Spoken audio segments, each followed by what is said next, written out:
Today we're going to talk about motion diagrams. And I'm going to start by giving an example related to my tablet and the pen that I'm using to draw on my tablet. Unless I am actively drawing, you have no idea where my pen is. But if I tell you that every second I'm going to make a dot to show you where I am located on the screen, then that would create a motion diagram. So I'm going to make one in the left corner. I'm going to record my start position. We'll call that position 0. And every second I'm going to make a dot. So here we go. 1, 2, 3, 4, 5. With these dots, I have now created a motion diagram. And we can estimate where my pen was moving throughout this time period. It was moving kind of in this direction, and then it went here. Now, I don't know exactly where the pen was between point 0 and point 1, but because it was only 1 second, probably not that far. And this little map of motion is called a motion diagram. The way we make a motion diagram is we record the position at regular time intervals.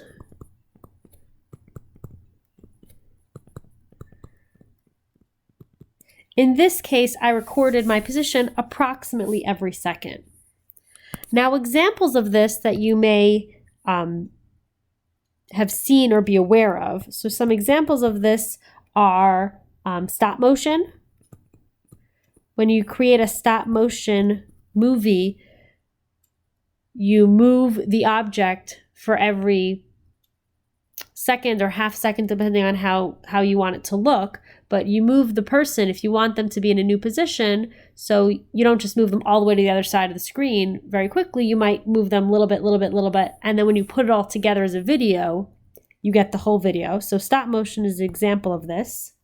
And a multi-shot photo, those photos where you see, let's say, a person running and you see them at multiple positions on the same photo, where they overlaid multiple photos that were taken 1 second or even half a second or less apart. So that would be an example of a motion diagram. So let's take a look at some motion diagrams, and we're going to focus today on motion diagrams that take place in a linear,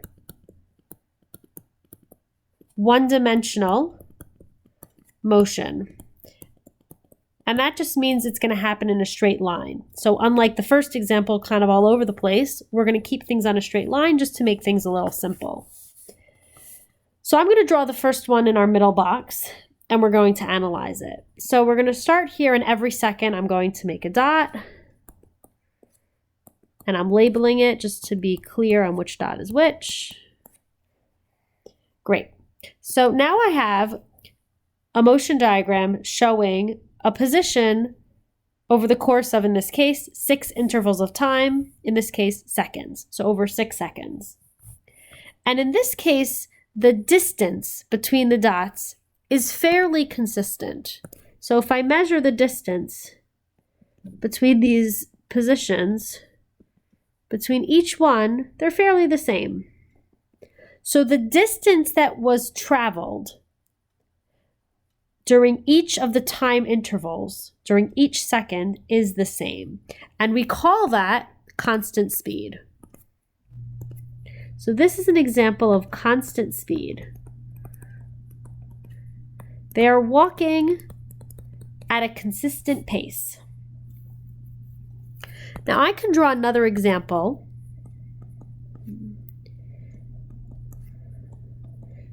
Every second drawing the dot.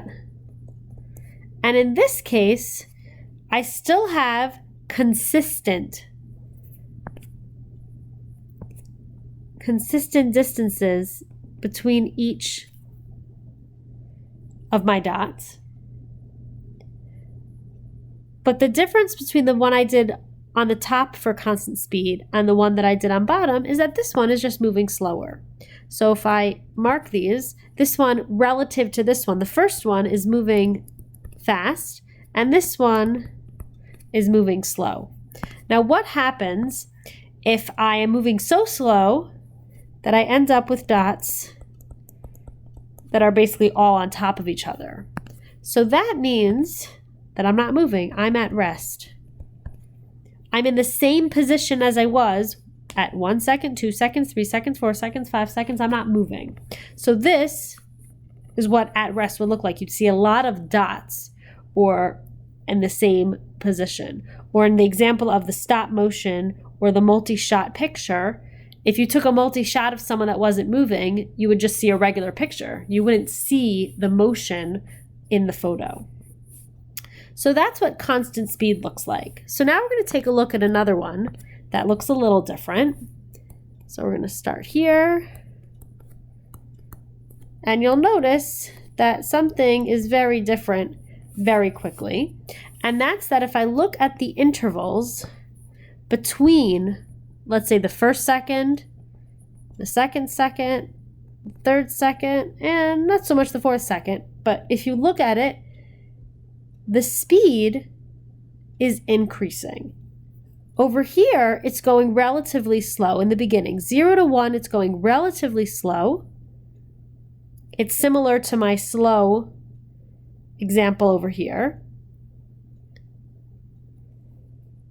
So this example is an example where we are speeding up. It is not a constant speed. And if I draw this one,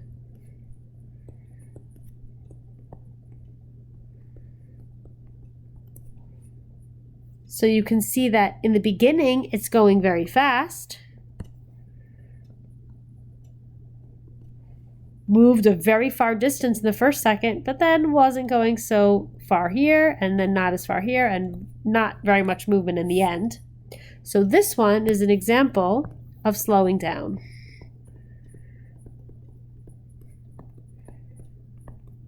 Now I'm going to put one more here just to show you something, and I want you to think about what the object is doing here. So in this example, is this speeding up or is it slowing down? So what you need to look for is you need to look for those intervals, and you need to make sure you start at the beginning. So at 0, it's very close to each other, not moving so fast. But by the end, in the last second, it's much further apart and it consistently gets bigger. This one is actually an example of speeding up. It just happens to be speeding up going this way. Instead of all the other ones where we started on the left and went to the right, this one happens to go from the right and moves to the left. So just be careful, make sure you know where you're supposed to start when you read these. If you're not told, then you assume that you read them left to right. But just be careful, look at the problem, make sure that the object is moving from left to right and there isn't some sort of information about it moving in the opposite direction. Now just to end, let's take a look. I'm going to draw a motion diagram at the bottom, and this one's going to have multiple steps. And we're going to analyze it to find out what the different types of motion that are happening in this example. So we're going to start at the beginning, we're going to start at the left and move to the right.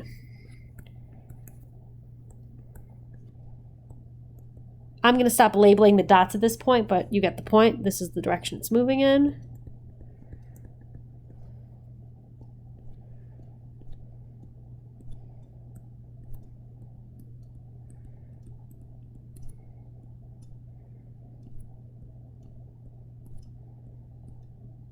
All right, now that's the end. So this one has a lot of different motions going on. So we're going to start from the beginning and try to break it up into chunks. And we're going to start at the beginning. And at the beginning, the first 3 dots until this little glob over here, this section is fairly consistent in terms of the distances between the dots. So this is an example of constant speed.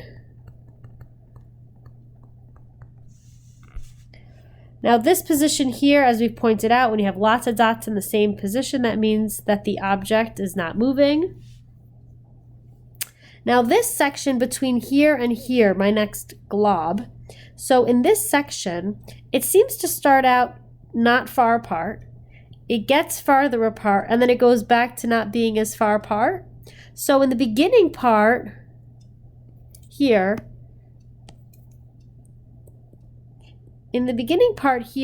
it's speeding up to some speed. But then it slows down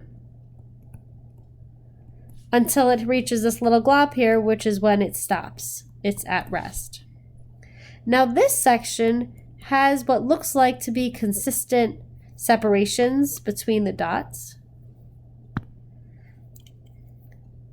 It's hard to draw them, but this section seems to be at a constant speed.